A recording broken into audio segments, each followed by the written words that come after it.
कर्मों का भोग। एक गांव में एक आदमी रहता था जो बहुत बूढ़ा हो चुका था, जिस वजह से उसे कम दिखाई देता था और वह बहुत कमज़ोर हो गया था। इसलिए वह अपनी बची हुई खुशी ज़िंदगी अपने बेटे के साथ बिताना चाहता था। इसलिए वह शहर में रह रहे अपने बेटे के घर रहने चला गया। बेटा एक शहर के छोटे मकान में रहता था। मकान तो उसका छोटा था, लेकिन उसके अंदर जो चीज़ें थी वह महंगी थी। उस मकान में बेटा, उसकी पत्नी और उसका एक 5 साल का बच्चा साथ मिलकर रहते थे। बूढ़े पिता के आने से उनके परिवार का एक सदस्य और बढ़ गया था। यह पूरा परिवार रोज़ सुबह शाम डाइनिंग टेबल पर बैठकर खाना खाया करते थे। बूढ़ा पिता अपनी कमज़ोरी के चलते हमेशा खाने की कोई न कोई चीज़ नीचे गिराता रहता था और कई बार कांच के बर्तन भी टूट जाया करते थे। कुछ दिनों तक तो बहू और बेटे ने यह सब सहन किया, लेकिन बाद में वे दोनों बूढ़े की ऐसी हरकतों से चिढ़ने लगे। एक दिन बेटे ने कहा कि ऐसा कब तक चलेगा, हमें कुछ करना पड़ेगा। उसकी पत्नी भी इस बात से सहमत हुई। अगले दिन बेटा कहीं से एक पुराना मेज़ लेकर आया और घर के एक कोने में उसे लगा दिया और अपने पिताजी से कहा कि आप यहीं पर बैठकर खाना खा लिया कीजिए।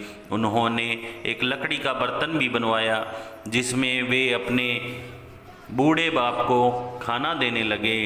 अपने कांच के कीमती बर्तन बचाने के लिए अपने बूढ़े बाप को लकड़ी का बर्तन देने में उन्हें जरा सी भी शर्म नहीं आती थी। अब खाने का समय जब जब होता तो बूढ़ा बाप एक कोने में बैठकर खाता और बाकी का परिवार डाइनिंग टेबल पर खाना खाया करता। डाइनिंग टेबल पर बैठे बैठे दोनों पति पत्नी कभी कभी अपने बूढ़े बाप की तरफ देख लिया करते। बूढ़े बाप की आंखों में उन्हें आंसू भी नज़र नहीं आते, मगर उन पर जैसे कोई असर भी नहीं होता। बूढ़े का पोता भी यह नज़ारा हमेशा देखता और वह अपने में ही खोया रहता।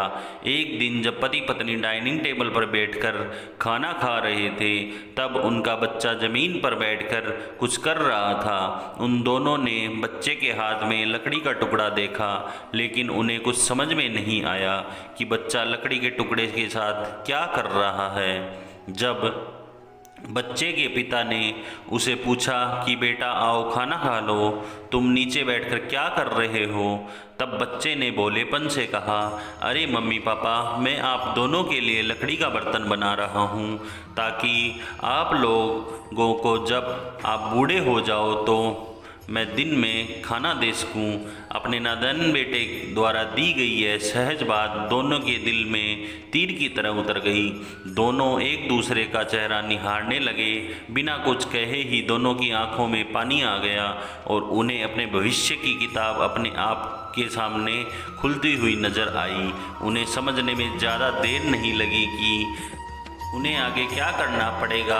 अगले दिन कमरे के कोने से वह पुराना मेज हट गया और अब बूढ़ा पिता और बाकी परिवार के साथ मिलकर फिर से खाना खाने लगे।